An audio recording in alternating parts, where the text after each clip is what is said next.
par rapport au rythme de vie avec votre quelle est la règle par rapport au téléphone portable en cours? On peut le sortir et l'utiliser pendant les heures. Ouais. On doit l'éteindre. Se détendre. Ou le mettre sur silencieux et le mettre dans son sac. D'accord. Par exemple. Quelle est la règle quand on est sur les ordi et qu'on fait qu'on est censé travailler? Quelle est la règle par rapport à YouTube? On ne doit pas regarder de vidéos. On ne doit pas aller regarder des films de fesses. On ne doit pas débrancher le câble internet. Et on ne doit pas mettre des choses personnelles sur les appareils. Est-ce qu'il y a d'autres choses qu'on peut rajouter par rapport à ce genre de règles de vie? Quoi par rapport à la musique? Dans l'établissement, vous voulez dire? La musique. En cours. Quand on écoute En cours, le on ne laisse pas la musique en cours. On range son baladeur et on l'éteint.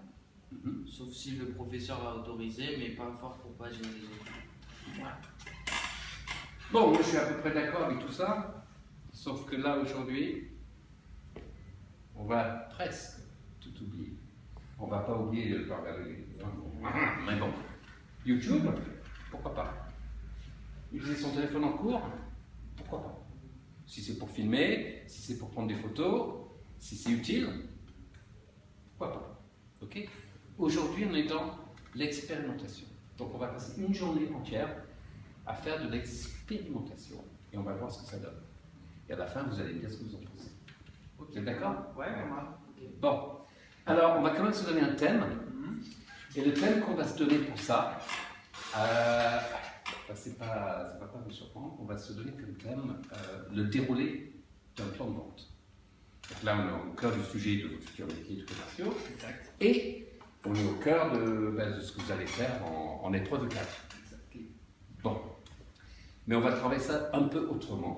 Donc on va voir d'abord tout le déroulé d'une vente pour voir si on a bien nos idées claires sur quel est l'ordre et pourquoi c'est important de faire des choses dans l'ordre et pas dans le désordre et de ne pas griller ou rater des étapes. Et après on va faire un zoom sur la partie du plan de vente qui en général est la plus dure, hein, qui pose le plus de problèmes. C'est quelle partie à votre avis? De faire dire oui. Traitement des objections. Ah, traitement des objections. Alors, qui disent oui, bien sûr. Hein. Genre la finalité, c'est ça. Hein. La finalité, c'est que le client dise oui. Et le plus dur, c'est le client qui était parti pour dire non. À convertir ce non en oui. Mais essentiellement, ça, c'est quoi? C'est le traitement des objections. Hein. Si on arrive à bien traiter les objections, on vend. Hein, c'est aussi simple que ça. Et si on n'arrive pas à bien traiter les objections, ou si on les évite parce qu'on a peur, à la fin, ça va nous mordre. Ils vont fuir.